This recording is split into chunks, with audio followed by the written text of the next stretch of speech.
About Senator Bato de la Rosa, nagkausap na po ba kayong dalawa? Nagkausap kami. Humihingi siya ng anong favor or tulong ang hinihingi niya sa inyo? Ang kinuwento ko sa kanya at sinabi ko sa kanya, ang siyang sasabihin ko rin ngayon. Meron kaming summary ng mga kaganapan dito sa Senado noong mga nagdaang panahon na may mga akusadong senador o senador na inakusa ng iba't ibang krimen.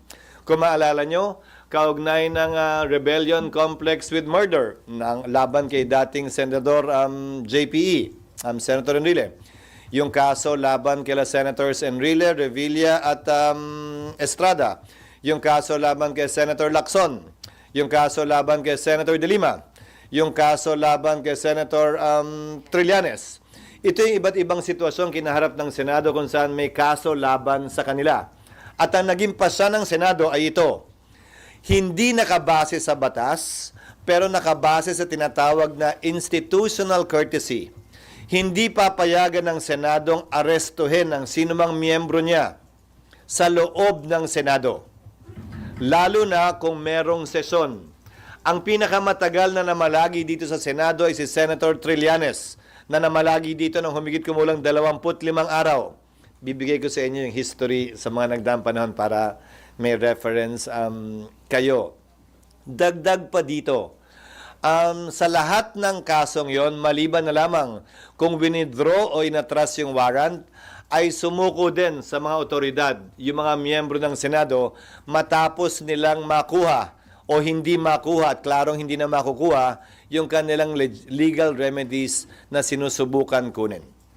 According to former Senate President Drilon, sa sitwasyon ngayon, wala kang pwedeng gawin para protektahan si Bato sakaling magkaroon na ng warrant of arrest. Una, hindi naka-adjourn ng session. And then pangalawa, mabigat yung kaso na kinakarap niya.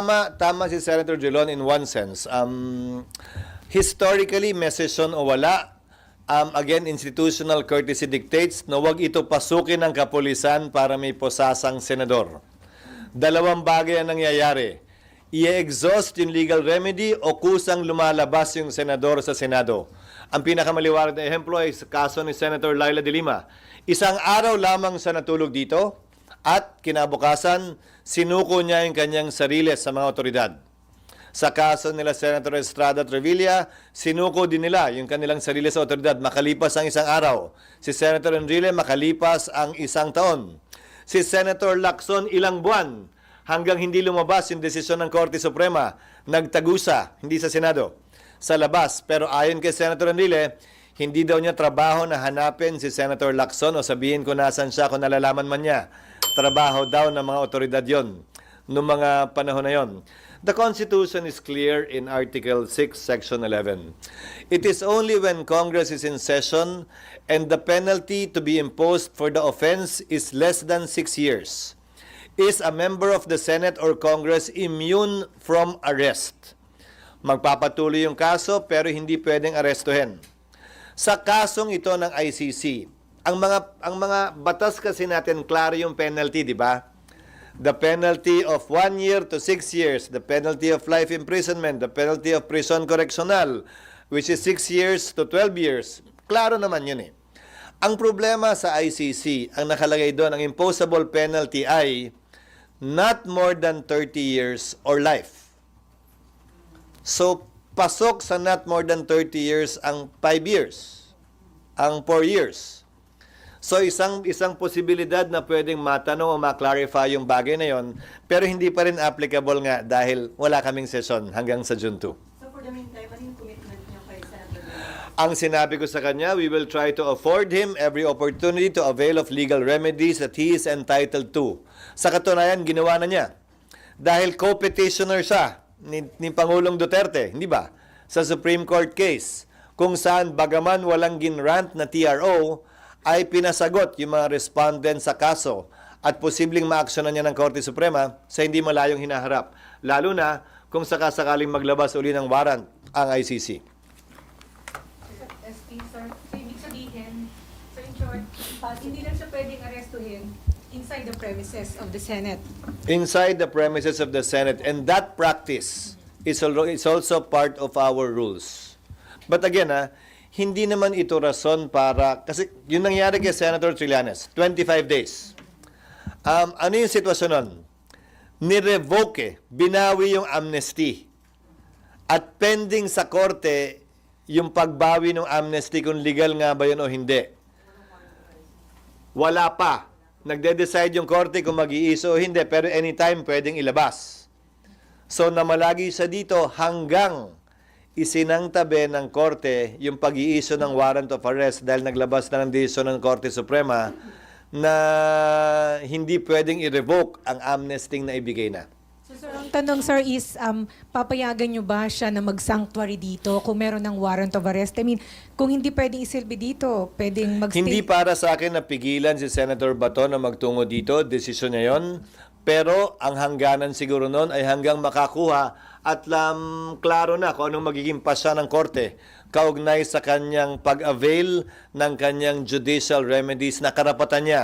Hindi lamang bilang senador, bilang isang ordinaryong mamamayan. Sir, so in theory, kung ako arresting officer, abang ako na lang siya sa gate ng Senado. Hindi para sa akin na idikta sa kanila kung anong dapat at hindi nila dapat gawin. But that is theoretically possible. Again, within the premises of the Senate, Outside the gate. labas ang Senado ron. Sir, sorry. So, kahit po walang session, basta nasa loob siya ng premises, Kasama yan sa mga Kahit wal- kasama yan sa mga president na binanggit ko dun sa mga dating senador na binanggit ko. kahit walang session, basta nasa loob siya ng Senado, hindi pwedeng arrestuhin. Hindi pinayagan ng mga nauna ring Senate President. Bahagi na yan ng tradisyon at practice ng Senado na sang-ayon nga sa rules namin ay bahagi na rin ang rules namin. And you will also not allow it, sir? Yes. Walang session? Yes.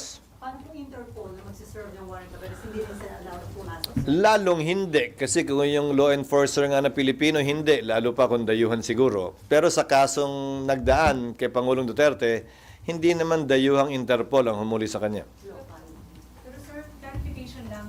Sinabi rin sa inyo ni Senator, sir, sinabi rin ba sa inyo ni Senator De La Rosa na that is his intention kung sakaling may warrant of arrest, mag-stay siya dito? Or? Wala siyang sinabing ganun. So, Nagtanong lamang siya ng iba't ibang options na pwede sa kanya. like, sir, Iba't ibang options na pwede sa kanya dito kaugnay ng Senado.